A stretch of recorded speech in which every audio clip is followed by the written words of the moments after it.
ये जो चार्ट है आपके सामने जो बना हुआ है, इसमें मैंने एक्स एक्स डैश और वाई वाई डैश दो लाइन ड्रॉ की हुई है, दोनों एक दूसरे के परपेंडिकुलर हैं। जिसमें आप सबको पता है, छोटी क्लासों में या 11th क्लास तक आप पढ़ के आए हो कि ये फर्स्ट क्वाड्रेंट है, ये सेकंड क्वाड्रेंट है, ये थर्ड क्वाड्रेंट है, ये फोर्थ क्वाड्रेंट है।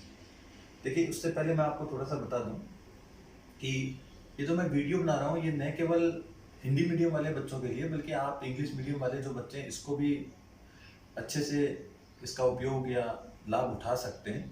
तो आप इसको थोड़ा सा देखते रहें। बीच बीच में मैं, अब जैसे क्वाड्रेंट है तो क्वाड्रेंट को अपन चतुर्थांश बोलते हैं, तो थोड़ा सा सही नहीं लगता है, तो थोड़ा बीच बीच में इंग्लिश भी बोल रहा हूँ जो वर्ड आता है।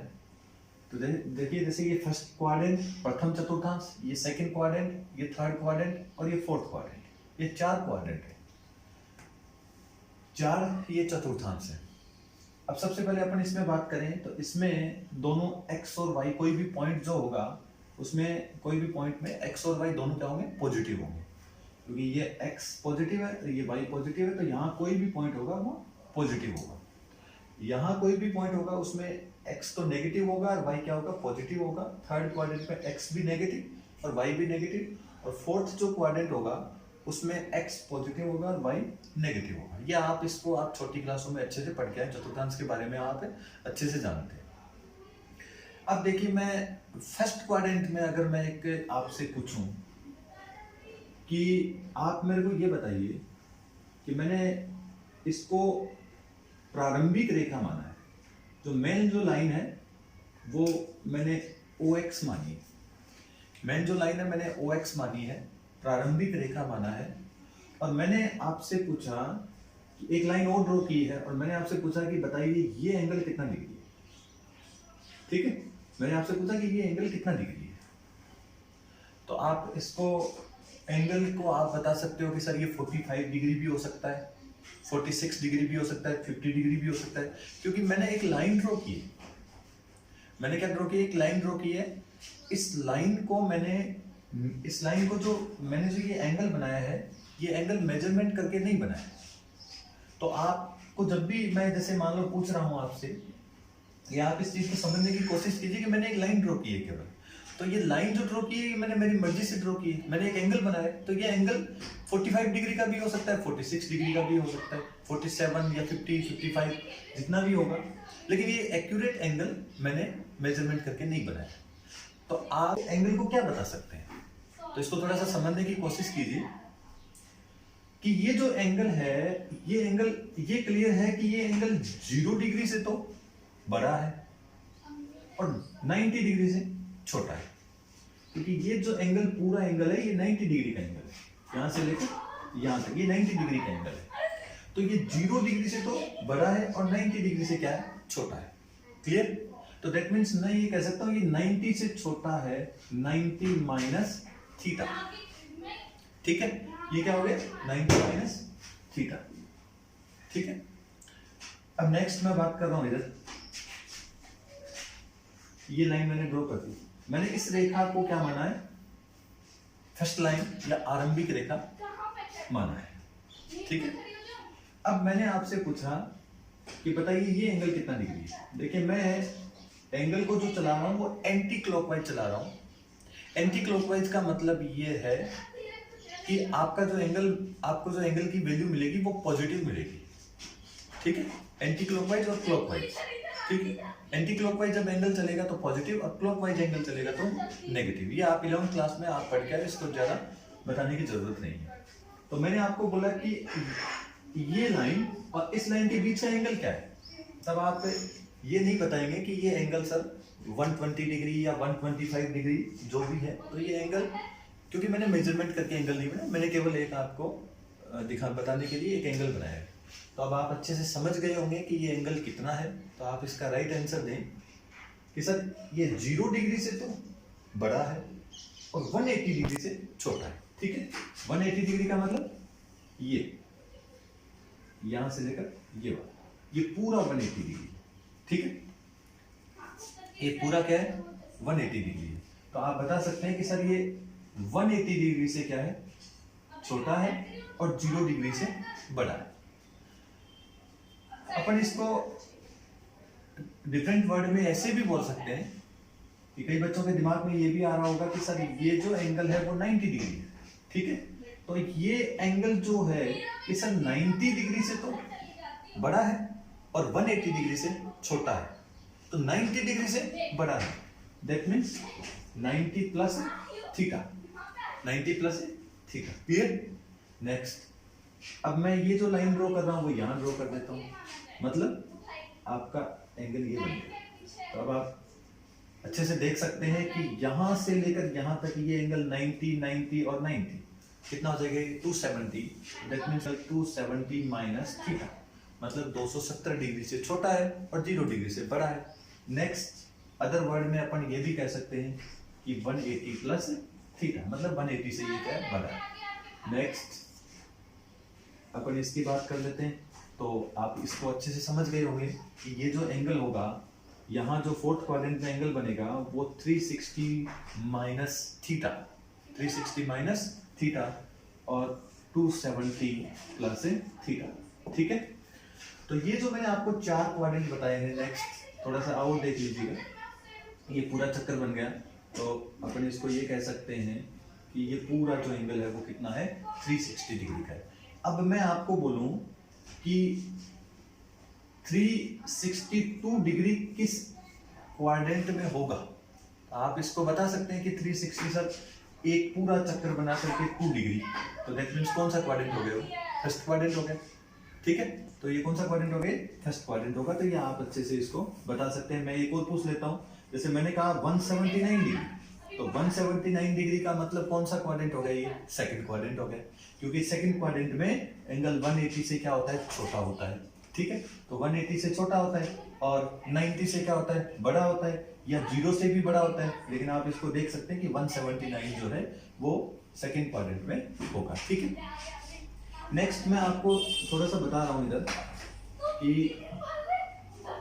ये थीटा जो होता है ना, इसका थोड़ा सा ध्यान से देखना, ये थीटा, इस थीटा की वैल्यू जो है वो कितनी भी बड़ी हो सकती है और कितना भी ये छोटा हो सकता है, ठीक है।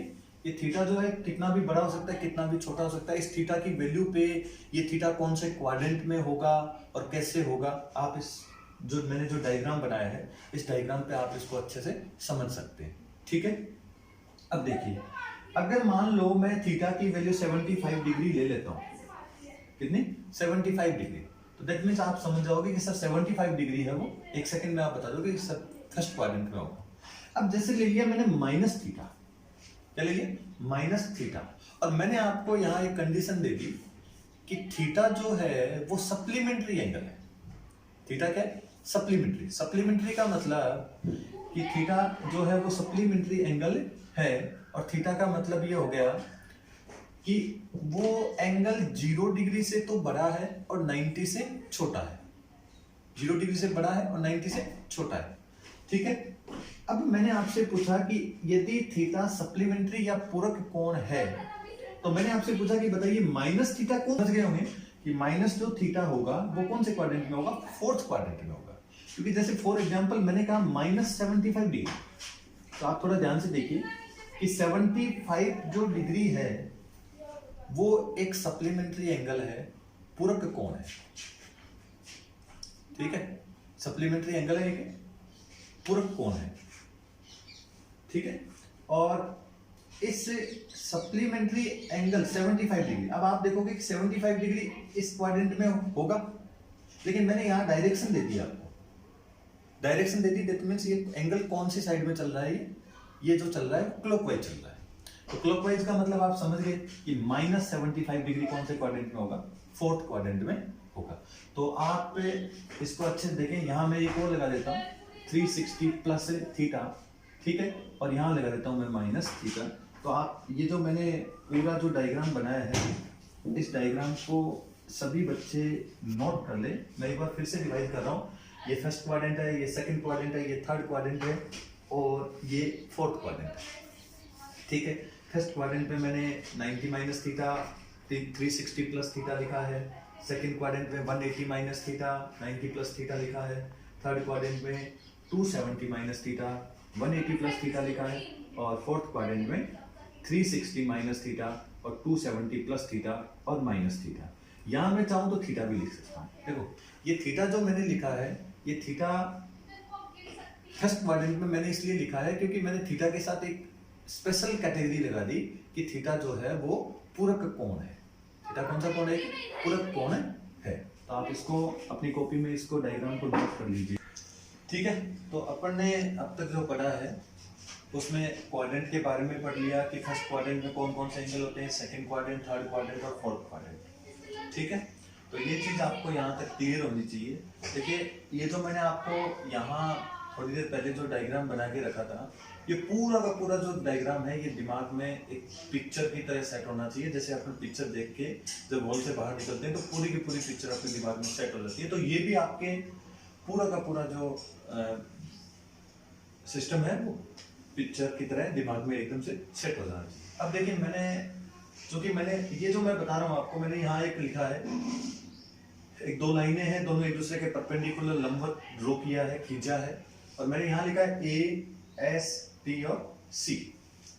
अब देखिए यहाँ मैं ये जो बता रहा हूँ, हालांकि ये मैथ्स के अकॉर्डिंग सही नहीं है, मैं इसको अच्छे से मानता हूँ क्योंकि मैथ्स जो है वो रटने वाला सब्जेक्ट, क्योंकि मैं इसलिए यहाँ बता रहा हूँ कि ये जो अपना जो टॉपिक है वो 12th क्लास का टॉपिक है, और ये ट्रिक या शॉर्ट ट्रिक कहाँ से आई है ये आप 11th क्लास में इसको अच्छे से डेराइव करके और फिर बाद में इसको आपने सीखा है।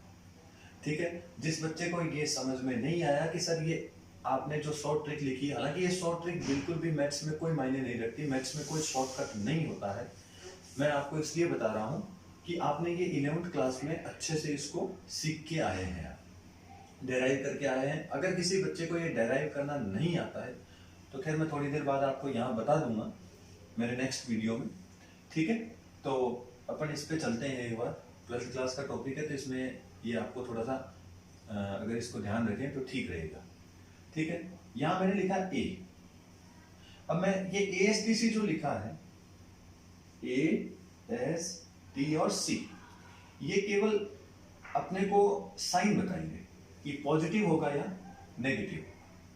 ठीक है, अपन फॉर्मूले डेराइव करेंगे, लगभग 50 के करीब अपन फॉर्मूले डेराइव करेंगे, तो उसमें साइन का भी अपने को ध्यान रखना होगा। तो मैं आपको साइन के बारे में बता रहा हूँ। ठीक है, हो सकता है कई बच्चे इस वीडियो से मतलब 11th क्लास में पढ़ के आए हो और सोच रहे होंगे कि सर हमने तो ये 11th क्लास में पढ़ लिया हो, और हमारे जो टीचर पढ़ाने वाले थे, जो लेक्चरर थे, उनका भी ये तरीका होगा। तो बहुत अच्छी बात है आपको, और हो सकता है आपको जो पढ़ाने वाले जो टीचर हैं, लेक्चरर हैं, उन्होंने इस तरीके से भी कोई अच्छा तरीका बताया, तो आप उसको फॉलो करें, कोई नो प्रॉब्लम। ठीक है, लेकिन आप इसको जरूर एक बार समझ लें क्योंकि इसके सिवाय अपना मैथ्स चलने वाला नहीं। तो मैंने यहाँ लिखा ए मीन्स ऑल पॉजिटिव, तो आप यहाँ छोटा सा लिख दें, ए मतलब ऑल पॉजिटिव। ठीक है, ए मतलब ऑल पॉजिटिव, सारे के सारे जो ट्रिग्नोमेट्रिक रेशियो जो है वो सारे के सारे यहाँ पॉजिटिव होंगे। ऑल पॉजिटिव का मीन्स अपन कह सकते हैं कि यहाँ साइन थीटा भी पॉजिटिव होगा, कोस थीटा भी पॉजिटिव होगा, टेन थीटा भी पॉजिटिव होगा। अगर साइन कोस टेन पॉजिटिव है तो कॉट सेक और कोसेक जो होते हैं वो इसके रेसिप्रोकल होते हैं। ठीक है, तो रेसिप्रोकल होते हैं तो रेसिप्रोकल भी क्या होंगे, इसके पॉजिटिव होंगे। नेक्स्ट लिखा है मैंने S, S means sine theta. अब आप अच्छे से समझ गए होंगे कि अगर साइन थीटा पॉजिटिव है तो साइन थीटा का रेसिप्रोकल क्या होता है, कोसेक थीटा। तो साइन थीटा अगर पॉजिटिव है तो कोसेक थीटा भी क्या होगा, पॉजिटिव होगा। ठीक है, क्योंकि अपन ये थोड़ा सा समझ लेते हैं। जैसे मान लो मैंने यहाँ लिखा 2, तो 2 एक नंबर है, तो 2 पॉजिटिव है तो इसका रेसिप्रोकल क्या होगा, 1/2। तो 1/2 भी क्या होगा, एक पॉजिटिव नंबर होगा। तो किसी भी नंबर का रेसिप्रोकल जो नंबर होता है वो भी पॉजिटिव होता है। ठीक है, अब मैंने सेकंड क्वाड्रेंट में एस फॉर साइन थीटा, और साइन थीटा का रेसिप्रोकल कोसेक थीटा। अगर साइन आ गया तो उसके संबंध में अपन कोसेक थीटा, इसका रेसिप्रोकल है तो ये दोनों पॉजिटिव होंगे, एंड ऑल आर नेगेटिव। और बाकी जो चारों ट्रिग्नोमेट्रिक रेशियो जो है वो सारे के चारों जो है वो क्या होंगे, नेगेटिव होंगे। तो 4 का मतलब cos theta, cot theta, tan theta और सेक थीटा, ये चारों ट्रिग्नोमेट्रिक जो रेशियो है वो क्या होंगे, नेगेटिव होंगे। नेक्स्ट टी, टी का मतलब क्या हो गया, टेन थीटा, और टेन थीटा का रेसिप्रोकल क्या होता है, कोट थीटा। ठीक है, क्योंकि अगर टेन थीटा अगर पॉजिटिव है तो कोट थीटा भी क्या होगा, पॉजिटिव होगा। ये दो तो इस क्वाड्रेंट में पॉजिटिव होंगे, थर्ड क्वाड्रेंट में, and remaining all trigonometric ratios are negative. Means चार जो ट्रिग्नोमेट्रिक रेशियो जो बचे हुए वो क्या होंगे, नेगेटिव होंगे। Even sine theta, cos theta, sec theta और cosec theta. Next C, C का मतलब हो गया कोस थीटा, और कोस थीटा का रेसिप्रोकल क्या होता है, सेक थीटा। ये दो तो क्या होंगे, positive, and all remaining trigonometric function are negative. ये जो मैंने डायग्राम बनाया है, इस डायग्राम को भी आप दिमाग में पिक्चर की तरह सेट रखें। इसके सिवाय अपना ट्रिग्नोमेट्रिक रेशियो, डिफरेंशिएशन, इंटीग्रेशन और प्रतिलोम त्रिकोणमितीय फलन, इनवर्स ट्रिग्नोमेट्रिक जो फंक्शन है, इसके बगैर अपना काम नहीं चलेगा। तो इसको भी आप ध्यान रखें। ठीक है, नोट कर लें इसको आप एक बार।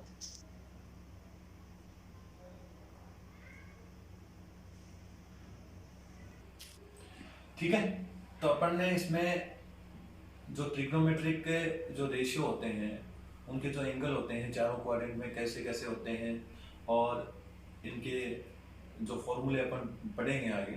तो ये कौन सा ट्रिग्नोमेट्रिक जो फॉर्मूला है वो कौन से क्वाड्रेंट में नेगेटिव होता है, कौन से क्वाड्रेंट में पॉजिटिव होता है, तो ये अपन ने एक शॉर्ट ट्रिक पढ़ ली थी, ASTC। ठीक है, तो इसको आप अच्छे से ध्यान रखें। अब देखो इसमें अपन जब फॉर्मूले पढ़ेंगे, फॉर्मूले का मतलब ऐसे, साइन 90 प्लस थीटा, आप 11th क्लास में इसको पढ़ के आए हो, ये सबको हो सकता है सबको पता भी हो, लेकिन ये आना बहुत ही जरूरी है। साइन 90 डिग्री प्लस है थीटा। अब देखिए इसमें आपको दो चीजें ध्यान रखनी पड़ेंगी। नंबर एक, आपको साइन का ध्यान रखना पड़ेगा कि पॉजिटिव होगा या नेगेटिव होगा। चले और इसी पे आगे। अब नेक्स्ट आप यहां से चले और यहां आ गए, तो दैट मीन्स आप ये कह सकते हो कि सर क्या हो गया इसमें, फिर चेंज हो गया। ठीक है, अब नेक्स्ट यहां से चले और चलते हुए वापस यही पहुंच गए, तो क्या हुआ बताओ, कोई किसी प्रकार का चेंज नहीं। ठीक है, तो अब मैं चेंज और नो चेंज की बात आपको थोड़ा बहुत समझ में आ गई होगी। अब देखिएगा कि आप यहां से चले और यहां पहुंचे। ठीक है, यहां से चले और यहां पहुंचे, दैट मींस आपने एंगल कितने डिग्री का बनाया, 90 डिग्री का। कितने डिग्री का एंगल बनाया, 90 डिग्री का एंगल बनाया। तो 90 डिग्री का आपने अगर एंगल बनाया तो दैट मींस आप में क्या आ गया, चेंज आ गया। क्या आ गया, चेंज आ गया। ठीक है, आप में क्या आ गया, चेंज आ गया। एक बार इसको ध्यान से नोट कर लें। अब देखिए अपन ने अभी थोड़ी देर पहले अपन ने किया था कि चेंज और नो चेंज। देखिए चेंज और नो चेंज अभी मैंने बताया आपको कि 9। अब देखिए अपन ने अभी क्या किया कि 90 डिग्री और 270 डिग्री जब अपने को दिखेंगे तो अपन क्या करेंगे, इसको चेंज करेंगे। और 180 डिग्री और 360 डिग्री जब भी अपने को दिखेंगे तो अपन क्या करेंगे, नो चेंज। और चेंज की देखें, चेंज की जहां तक बात है कि साइन थीटा जो चेंज होगा वो किस में होगा, कोस थीटा में, और कोस थीटा किस में चेंज होगा, साइन थीटा में चेंज होगा। टेन थीटा जो चेंज होगा वो कोट थीटा में होगा, और कोट थीटा किस में चेंज होगा, टेन थीटा में चेंज होगा। ठीक है, और सेक थीटा जो चेंज होगा वो किस में होगा, कोसेक थीटा में होगा, और कोसेक थीटा किस में चेंज होगा, सेक थीटा में होगा। ठीक है, अब लगभग बच्चों के अब कंफ्यूज हो जाएगा कि चेंज और रेसिप्रोकल मतलब उल्टा, प्रतिलोम। अब देखिए साइन थीटा का जो रेसिप्रोकल यानी कि जो उल्टा होता है वो कोसेक थीटा होता है। मैंने यहां चेंज वर्ड को रेसिप्रोकल के साथ नहीं किया। ठीक है, साइन थीटा का जो रेसिप्रोकल होता है वो क्या होता है, कोसेक थीटा होता है। कोसेक थीटा का रेसिप्रोकल साइन थीटा होता है। और चेंज की जहां तक बात करेंगे, साइन कोस में चेंज होगा, कोस साइन में होगा, टेन कोट में होगा, कोट टेन में होगा, सेक कोसेक में होगा, कोसेक किस में होगा, सेक में होगा। आप इसको क्या नोट कर ले एक बार अच्छे से इसको। ठीक है, अब अपन इसके फॉर्मूले जितने भी हैं वो डेराइव करेंगे। अपन ने देखिए मैं एक बार थोड़ा सा रिवाइज कर रहा हूँ, दो चीजें बात की, एक तो साइन की बात की और एक चेंज और नो चेंज की। नो चेंज का मतलब समझ गए होंगे कि साइन साइन में रहेगा, कोस कोस में रहेगा, टेन टेन में रहेगा, कोट कोट में रहेगा, सेक सेक में रहेगा और कोसेक कोसेक में रहेगा। ठीक है, आप इसको एक बार नोट कर लें अपनी नोटबुक में। ठीक है, और दूसरा आपको ध्यान रखना होगा कि वो चेंज किस में हो रहा है, ठीक है, वो चेंज किस में हो रहा है, साइन कोस में कोस, साइन में टेन, कोट में कोट, टेन में। तो ये चीज भी आपको थोड़ा सा ध्यान, दो चीजें आपको ध्यान रखनी है, एक तो साइन पॉजिटिव होगा या नेगेटिव होगा, एक चेंज वाली बात ध्यान रखनी है। तो चेंज और नो चेंज वाली बात है वो भी मैं आपको इधर बता रहा हूं, ठीक है। देखिए ये जो लाइन है ना, ये लाइन फर्स्ट लाइन है, सारे के सारे जो एंगल अपन ने बनाए थे इस एंगल के, इस लाइन के ही चारों ओर अपन ने इसके एंगल बनाए थे। यहीं से अपन ने एंगल क्या स्टार्ट किया था, चाहे एंगल वो क्लॉकवाइज हो और चाहे एंगल एंटी क्लॉकवाइज हो, ठीक है। आप इसको अच्छे से समझ लें। अब देखिए जैसे मैंने यहां से बड़ा एंगल स्टार्ट शुरू किया और मैं इस लाइन पे पहुंच गया, ठीक है। मैंने एंगल इस लाइन से स्टार्ट किया और इस लाइन पे पहुंच गया। तो बताओ कौन सी लाइन से स्टार्ट किया, एक्स से, और पहुंच कहां गया, वाई पे, ठीक है। तो दैट मीन्स क्या हुआ, चेंज हो गया, क्या हो गया, चेंज हो गया। अब देखिए ये चेंज और नो चेंज वाली बात है, ये भी, ये चेंज कैसे होता है, नो चेंज कैसे होता है, ये भी आपने 11th क्लास में बहुत अच्छे से पढ़ा है इसको। लेकिन मैं आपको यहाँ बार बार ये कह रहा हूँ कि मैं 12th क्लास पे फोकस कर रहा हूँ, तो मैं 11th क्लास की कोई भी बात है वो यहाँ डेराइव करके नहीं बता रहा हूँ, क्योंकि 11th क्लास का टॉपिक, हाँ 12th क्लास का टॉपिक हो तो उसमें हर एक चीज अपन डेराइव कर करके सीखेंगे, ठीक है।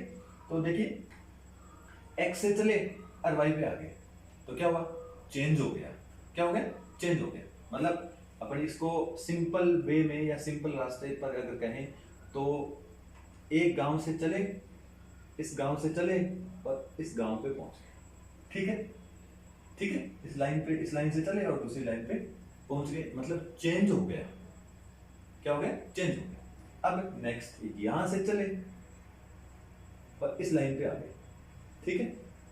अब ये लाइन है पूरी की पूरी, ठीक है।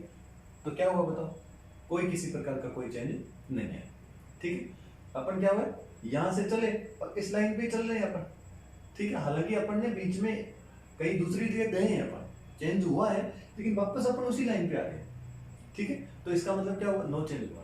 हालांकि ये तो मैं तरीका बता रहा हूँ, ये आपको बार बार कह रहा हूँ, ऐसा कोई तरीका नहीं है मैथ्स में, मैं केवल आपके दिमाग में एक पिक्चर सेट करने की कोशिश कर रहा हूँ, क्योंकि इसके सिवाय आपका मैथ्स काम चलने वाला नहीं है, और इसको आपको दिमाग में सेट करना पड़ेगा, ठीक है। तो आप यहाँ से चले और एक्स से चले और एक्स लाइन पे, उसी लाइन पे आ गए आप, ठीक है। ये इस लाइन पे आ गए, एक्स एक्स डैश, ठीक है, जो भी आपकी लाइन